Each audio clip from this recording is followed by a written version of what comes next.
First talk to our times, a future history. If the future historians will be very interested, I think, in our inability to understand what is happening. In the sense that we are bamboozled constantly by words and unable to escape them. So that language has become the house of unbeing. You get this classically with an issue like global warming. Because global warming is called global warming, it arguably should never have been called global warming. It should have been called something like climate chaos or the increased global entropy, although you need to know what entropy means. Basically, disorder. So the actual problem is not, is not the fact the world is warming up directly and that you will feel it. Europe this summer has been remarkably hot. I mean, unpleasantly hot. Up in the low 40s, which for Europe, which isn't geared up for it, is difficult. Even people like me who don't really mind weather very much can sometimes go, oh, it's a bit hot. And you get that moment, your eyeballs heat up and you go, oh, I actually am frying. And so the great temptation is to immediately go from there and say, yep, global warming. This is the whole year, so hot. This will be the hottest year, the coolest year we'll ever experience. The point is that globally that is plausibly true within a margin of error because we're on a warming trend. It isn't necessarily true for the Northern Hemisphere.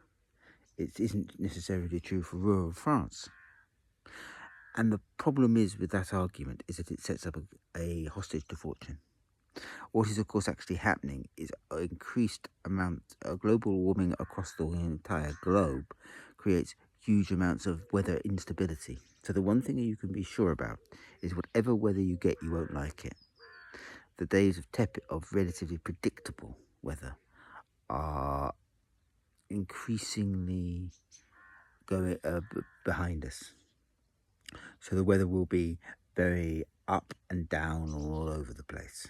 That's why I call it entropy. It's just chaos, because that's the effect of increasing the amount of heat within the system up to that point when when the entropy is spread all over the planet, as it has done in Venus, and you will fry together. Okay, but if you're then thinking about how you enter that future, it's very likely that humans won't know how the way that we enter that future will take us all by surprise. So classically in the Northern Hemisphere, of course, the Gulf Stream will break down. The Gulf Stream will break down, which means that the European weather reverts to Canadian-style weather or Siberian-style weather, which is on the same latitudes, or at least it could do. But you genuinely don't know how that will play against the overall warming of the environment, so that there is no clear pattern about whether it will get hotter or colder. And that really is the terrifying bit. It's the lack of knowledge. Living in a climate that has become established as a post-ice age climate. Actually not knowing what next year will bring. Not knowing what you can plant. And in another life, I grow my own. So I grow a lot of courgettes, I grow a lot of peas, I grow a lot of onions, I grow an awful lot of tomatoes, and an awful lot of aubergines. And occasionally Brussels sprouts and sweets, if I can get them going in this climate. But to do that, you need to know when you're going to puff, when you are going to sow, how you're going to sow. You need to be able to monitor the amount of water, etc., etc., etc. I live in a clay soil, so it's always very interesting. You have to get it right, otherwise nothing happens. The point about that is that if you're living in climate chaos, it simply becomes impossible to get it right, because you can't predict what will go on. So what actually happens as our climate becomes increasingly chaotic is it becomes impossible for organic brains to forecast their own futures. And that really, really matters. It's a huge bind. Our entire ability to live is based on our ability to forecast the future in a limited way. Or to put it another way, a perfectly reasonable definition of life is as an entropy suppressing device. We create local levels of order at the cost of creating greater entropy elsewhere. Negative entropy is one of those great definitions of life. So that to be alive is to be able to hold down various different possible futures and to exist in relation to the futures that you can hold down. This is what having a body is all about. It's what digestion is all about. It's about what blood circulation is all about. It's about holding down the future, okay? Arranging what will happen through actions in the present. What increased, and all of civilization is based on that idea. This idea that if you could hold down the future, if you can make sure that certain things happen, then you'll all be all right. What else is farming but doing things now to make sure you've got provision later? It's about making sure that the futures that you enter into are restricted, not open-ended, not chaotic. And that is, of course, what global warming prevents happening. It is that which makes actual future planning impossible. And therefore, and not just on the level of the conceptual or the scientific, but arguably at some point or other the human biological, because our entire bodies is based on planning. You really notice it here with the hot weather, by the way. When it's been hot for days, your body starts to inwardly wince. You can feel the strain and the stress as it becomes difficult for it to live in the future. It's predicting a future of endless heat, of course, and it can't inhabit that future. And when it cools down, everything is terribly relaxed. But earlier in the year, it went from 17 degrees to 35 degrees in a day. And that was much worse than either of those two. Because suddenly your body went from, oh my God, it's cold, where's my underwear, to, oh shit. And that is the future we're living in. It's that, and our body is, so you perpetually stress out your body. You perpetually put it under strain, and all planning becomes impossible. Will humanity be wiped out? Don't know. Doubt it. We're a bit like rats. We're one of the resistant species. Will human civilization as we currently understand it become impossible? Oh, yeah. Absolutely. I'm sure that those people who are building bunkers, and you need a lot of money to build a bunker, are assuming that they will be able to hold their world of order inside their bunkers.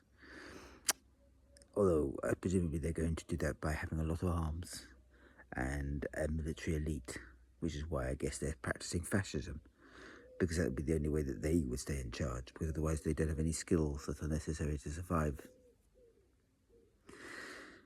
And that is the other thing you want to do if you want to be asked to survive. I hate to sound like a prepper, but you are prepping for something you cannot predict, which makes prepping rather difficult. But you have to be able to understand how to manage a complicated environment, lots of different possibilities. It all becomes immensely difficult. But it is made all the more difficult because human brains are so very, very bad at doing this. We're bad, as I said, because our brain works by predicting small local futures and then holding them down. The idea of myriad futures, myriad possibilities of not really being able to predict what is going to happen is almost unthinkable. And interestingly enough, then, we freeze onto concepts like warming, because we understand what is chaotic as warming, because warming we think we understand. Oh, we'll just be frogs roasting together. Well, that will just get air conditioning, which wouldn't help. All it does is pump out the heat, so it's worse elsewhere. It's a negative entropy suppression device, and the rest of it. So you'll think of it in terms of localist, capitalist solutions, which kind of works in terms of selling you yet more stuff, but doesn't solve the problem. Likewise, humans will understand it all in terms of words, well, in terms of warming. It's a total hostage to fortune because it doesn't fit local weather conditions. It is global warming, not weather conditions. It matters, of course it does. But if you endlessly understand when, for instance, there's summer in terms of global warming, yes, it's a feature of global warming, but it isn't the direct same thing.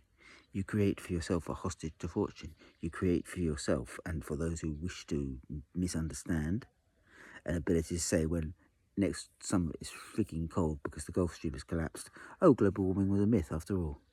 Remember, we were all worried about it. You see the point?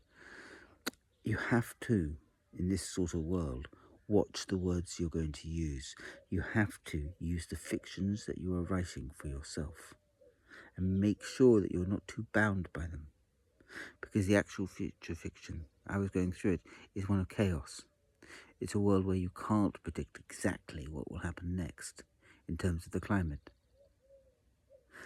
And that sort of world, that sort of short movement from one environment to another, to another, to another, is one the brain has difficulty comprehending what it could be to live through it.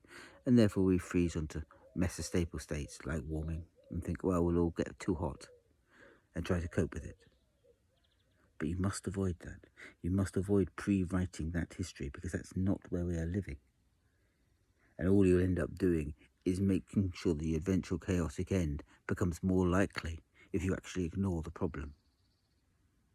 The problem is not that we're all going to get hotter, it's that the world is becoming more unpredictable, and you must keep your eye on that idea if you want to work out if there is a way for you to survive at all.